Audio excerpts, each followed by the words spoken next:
Through the first three practices, Zach Wilson's been a little up and down, and that's okay.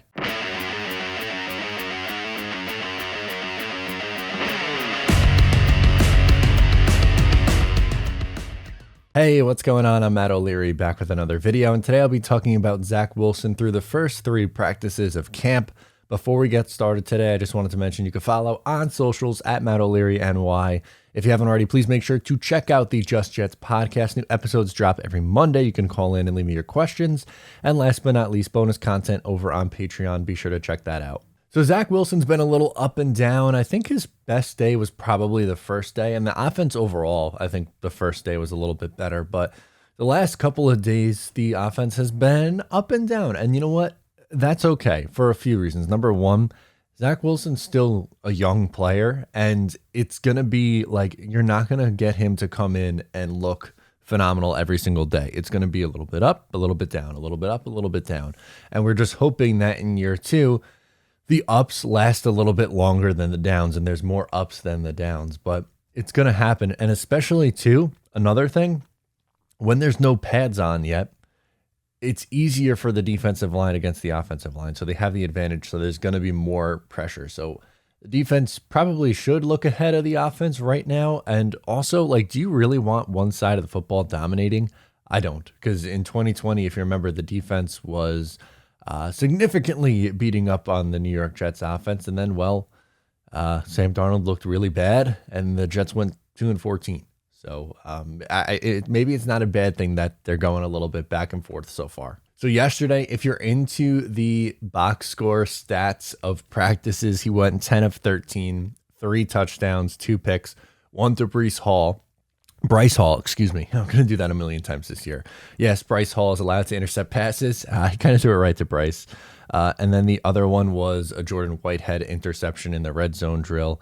One thing I will say about Zach Wilson last year, yes, turnovers were a little bit of an issue, but he was pretty good at not turning the ball over in the red zone. So obviously, look, this happened, and he's obviously not going to go his entire career without a red zone interception. As phenomenal that might be, but I don't think that's very likely or fair to really ask of him. But that's something that I would like to see him carry over from his first year. The lack of turnovers in the red zone. The Jets need to improve on getting into the end zone once they're in the red zone. So one way to do that is not turning the football over.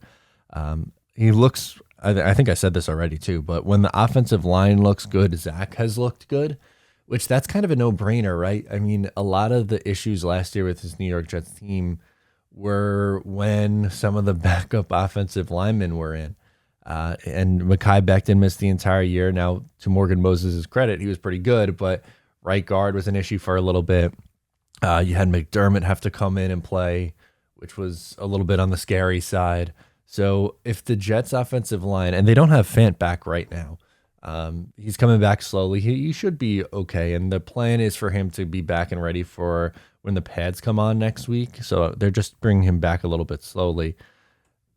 Once you have Fant on the left side, Becton on the right, and then, everyone else where they're supposed to be, I think this line is going to be very good. And really, that should go without saying, right? Like, most people are thinking that this offensive line should be a really good one. You have Laken Tomlinson at left guard, who you brought in free agency, who's a really good run blocker. And then AVT now moves over to the right side. And Connor McGovern was saying how lucky he feels to be in between those two guards, two really good guards. And you got to agree there. And if, Becton stays healthy, which I think he should, and he should be fine, then the Jets, as I said, the line should be fine. And look, one more time here, you don't want one side of the football to be completely dominant over the other in training camp.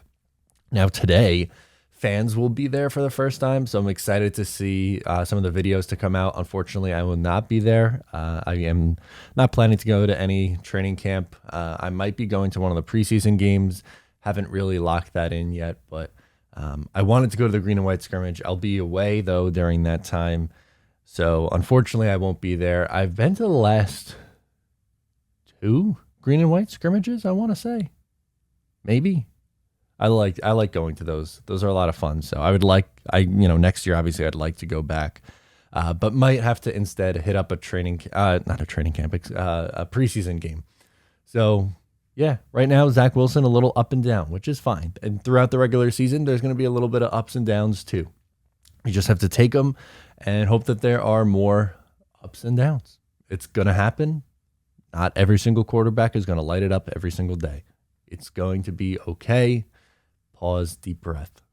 That's it. That's today's video. Just saying that Zach Wilson's been a little bit up and down. It's okay that he's been a little bit up and down. And going forward, we'll see how training camp goes. But I just love that football's back. We get to talk about real things happening day in and day out, and it's been an absolute blast. Thank you so much for following along with me. I am Matt O'Leary. Subscribe here if you're new. Give the video a thumbs up. I'll talk to you next time.